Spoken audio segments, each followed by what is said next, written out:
Good evening, short storytellers. Tonight we are continuing the episodes around writing compelling prose, and we're going to consider when your main character is under threat and there is the ongoing fight, struggle, whatever. One way of prolonging the scene but also in a way that keeps your reader hooked, so they will want to know what's going to happen, is to have the main character reflect on the situation in some way. So, for example, imagine that the threat is an imminent personal danger.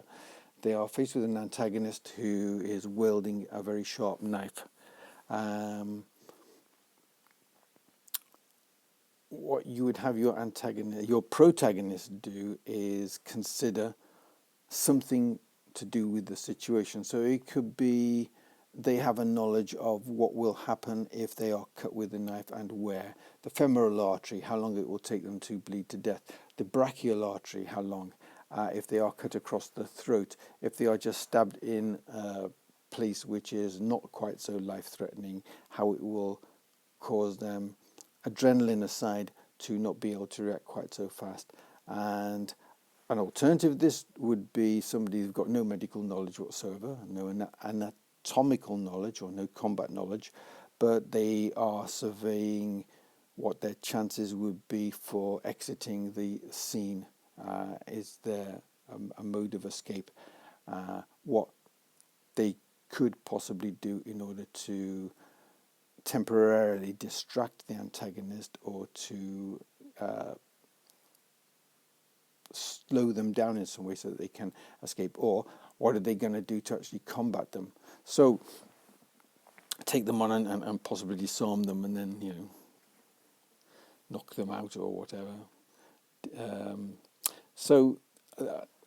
The reason that these things work is that you don't want a threat and an immediate payoff.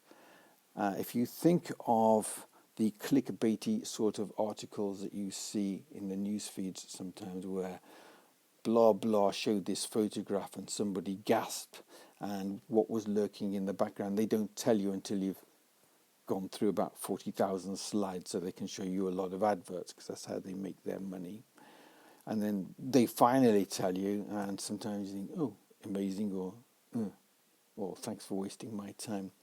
You want to be the, oh yeah, amazing type of character. So what your main character is thinking about is relevant to the scene.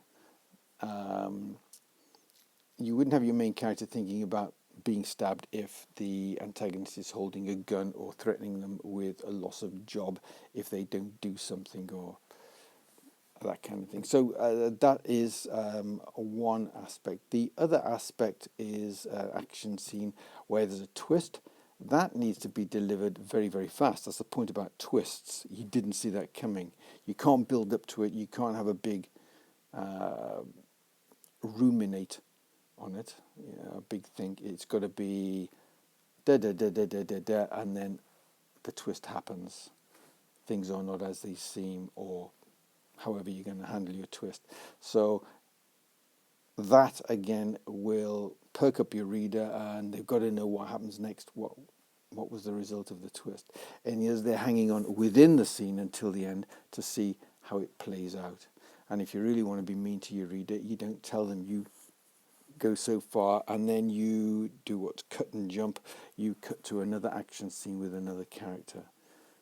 Okay, that's it for this evening. Happy writing. If you found that useful, there's a like button. I'd be very appreciative if you would click it. Night night.